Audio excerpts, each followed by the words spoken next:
Welcome to Amazing Graves, where together we'll discover the ways cemeteries can unlock the incredible history that surrounds us. I'm Dr. Thomas Henthorn from the University of Michigan Flint, and today we're going to talk about rural cemeteries, high society, and murder. Today we start our story here at Gracelawn Cemetery in Flint, Michigan. Gracelawn was established by local businessmen in 1913 at a time when Flint, Michigan was experiencing rapid growth. Just a few blocks south of us lies what would have been the center of a growing industrial sector that sprawled north and south along the rail lines thanks to the increasing popularity of the automobile. You could see by the topography that it was inspired by the generation of landscape architects who were fashioning cemeteries along the same lines as the sprawling suburbs where they were placing them. It was the look and feel of a memorial park. But we're at the moment in cemetery history in 1913 when we're transitioning from the lawn park cemetery to the memorial park. In the early 1920s, Gracelawn was touted by real estate developers as a neighborhood amenity because of its rolling hills, winding paths, and lush green spaces. Another interesting feature of Gracelawn is the corporation that now owns it. As Flint's industrial sector and middle-class whites left the city in the 1980s, the cemetery fell into disrepair. And by then, large numbers of African Americans who had called Flint their home were being interred here. Detroit Memorial Park undertook a massive restoration project and restored the structures, landscape, and helped turn the site into what it is today. And thanks to Detroit Memorial Park, we can find the grave of this man, Leslie Willard Casteel, the reason we're here today. Castille was born in Morgantown, West Virginia, which was growing in its own right as part of the regional extraction industry. He made his way to Michigan via Ohio, settling briefly in Saginaw after marrying Minnie Bluebell Bircher, who was also from West Virginia in 1923. Castille showed up in Flint about 1925, working as an auto mechanic at a local garage. Now for Leslie Casteel, this second marriage was as rocky as his first. In fact, Minnie was living at a different address the last year she was married to Leslie, and the couple finally divorced in 1930. But Leslie's life really gets interesting when he meets Helen Joy Morgan, the same year he divorced Minnie. Morgan moved with her mother to Flint, about the same time Leslie Casteel did in 1925. Helen Morgan was born in 1894 and grew up in her grandfather's household in Chicago with her mother Carrie. Now the Morgans had a pretty sizable estate with real estate holdings and business interests in Chicago, California, and Mississippi. She lost her father as a child, and her mother Carrie never remarried. So what brought them to Flint? In the 1920s, Flint, like a few other key cities in Michigan, was growing bigger and wealthier thanks to the explosive auto industry. The population almost doubled from 91,000 in 1920 to almost 160,000 by 1930. Flint was home to some of General Motors' largest factories, and its headquarters was still in Flint until 1923. Although cars dominated the local economy, many people were making their fortunes in other durable manufacturing, real estate, banking, and a host of other service industries to cater to America's growing consumer culture. You can still find evidence of this in Flint today. Developers began building homes in the city's most desirable neighborhood, Woodcroft, and you can see these homes rival the toniest neighborhoods in much bigger American cities. Henry Bush, who owned a successful department store, took 4 years to build this house from 1926 to 1930, and he modeled it on Roosevelt Hall, yes, that Roosevelt family, from upstate New York. This home contains dozens of rooms, a guest house, and an elevator. And this neighborhood is filled with homes like it and much larger. So thanks to the car, Helen and her mother had plenty of people from their social cohort to rub elbows with in Flint. It was also thanks to the car that Helen crossed paths with Leslie Casteel. Helen enjoyed taking long drives in the country by herself. And on one of those drives in the fall of 1930, she ran into car trouble. But luck favored her, and after sitting stranded by the roadside for a short while, Leslie Casteel, a car mechanic, happened by. From this meeting, Morgan and Casteel quickly developed an intense relationship. But from the beginning, this was a stormy liaison. For one, Casteel wasn't very good at monogamy. In fact, friends and relatives commented that was likely the reason for his recent divorce. And in the brief time they were together, Helen confronted Casteel on a few occasions about his inability to focus on just her. Secondly, Mother Morgan was not enthused about this romance. Carrie Morgan tried just about everything to keep Helen from seeing Leslie. She often argued with Helen about seeing him. She threatened to kick her out. She threatened to disinherit her. Intercepted letters Helen wrote to Leslie. She even visited the police and tried to get them to intervene. To say that Helen and Leslie were a study in contrast is an understatement. Helen was heir to a pretty impressive fortune and attended private schools in her early life. She had the network to move in America's most exclusive circles. On top of these class differences, Helen told Leslie that she was 27, and we'll see in a minute she used this pretense of being much younger to win over others as well. Leslie Casteel came from much humbler circumstances. He got little formal education growing up in West Virginia.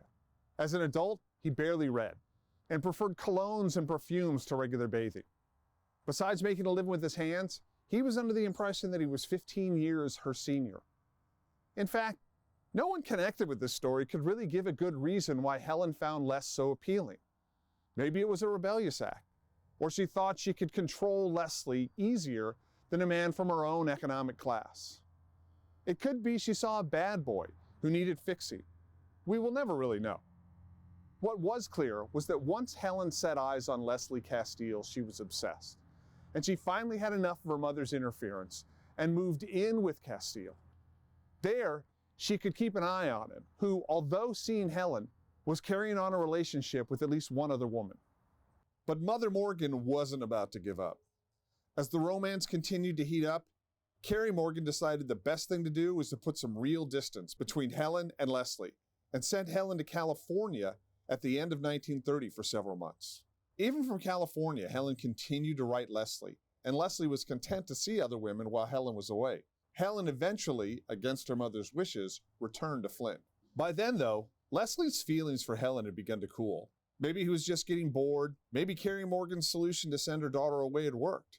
At any rate, even though Leslie's feelings had changed, Helen remained just as infatuated as ever. But when Leslie turned his affections openly to other women instead of Helen, that infatuation turned to hysterics. Today, it doesn't seem unusual to hear about someone stalking their lover, former or otherwise, but the criminal code had few tools to deal with this kind of behavior in 1930. There was no such thing as a restraining order in those days, and it was hard enough for women to get police to take them seriously about this kind of behavior, let alone a man. But stalking is exactly what Helen was doing. She would wait outside Leslie's house and follow the women she saw visiting to later confront them. Not surprisingly, the stalking was a big turnoff for Les, so he tried to distance himself from Helen. As most stalking victims will attest, this is easier said than done. Helen showed up at the garage where Les worked and created a scene. She would warn any woman she saw come in contact with Leslie to stay away from him. But Helen's obsession with Leslie intensified by the spring of 1931 and drove her to some pretty irrational behavior. She tried to get Leslie fired from his job by concocting a story that Leslie had seduced the wife of a local factory manager and the two were having an affair. And in early April, she set fire to Leslie's home and then tipped off the police that Leslie had burned his own house down. Leslie was arrested for arson, but the police released him after completing their investigation. Helen was never charged. Well, that was it for Leslie Casteel. He already told Helen he wanted nothing more to do with her, and Leslie decided that putting a few thousand miles between him and Helen might be the best. So he announced plans to his friends that he was leaving Flint for California. Forever. Word got to Helen of Leslie's plans, but she was not ready to give him up yet.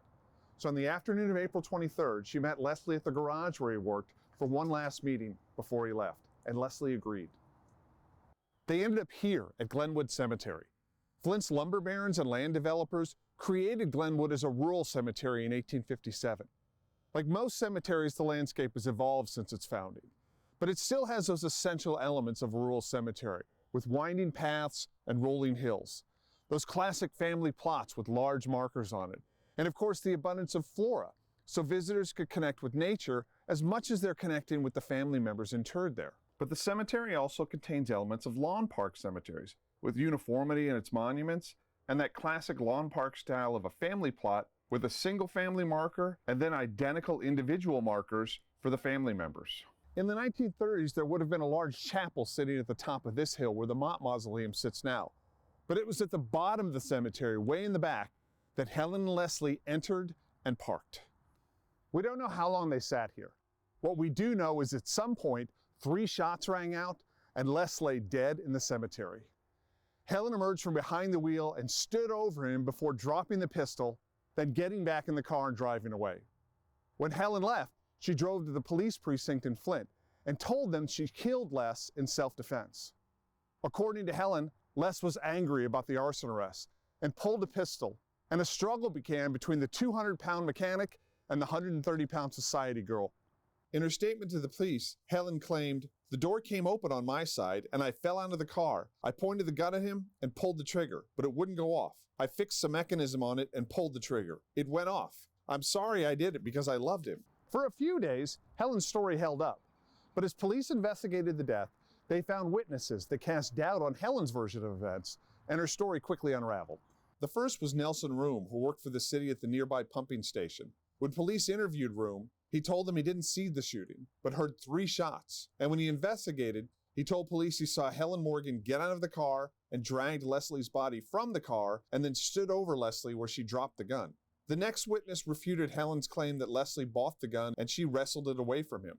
Asa Farrell and Basil Rowell attested that not only did Helen purchase the gun at a local hardware store several weeks before the murder, but she also had them show her how to shoot it as well. That was enough for authorities to try Helen for Leslie's murder, and for the next several months, the entire city of Flint was wrapped up in the trial. For almost the entire month, the trial made front-page news, and the local newspaper also published the transcripts of the trial. Word of the heiress on trial for murdering her working-class lover was fodder for the press, and the story appeared in newspaper accounts across the country. The prosecution prepped for months for the trial and called over 50 witnesses in their case against Helen. Helen had the best legal team her family's money could buy.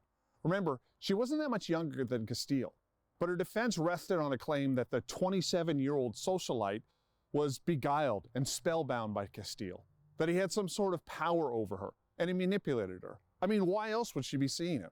Ultimately, Morgan's team maintained that she was defending herself against Castille, who was angry at her. It didn't take long for the all-male jury to convict, and Helen's sentence was 20 to 25 years at the Detroit House of Corrections in Plymouth, Michigan. Unfortunately, this ordeal was too much for the widow Morgan, and she passed away not long after the trial. Helen spent 11 years in prison in Plymouth and was released on early parole in February 1943. Thankfully, the peace of Glenwood Cemetery hasn't been shattered since.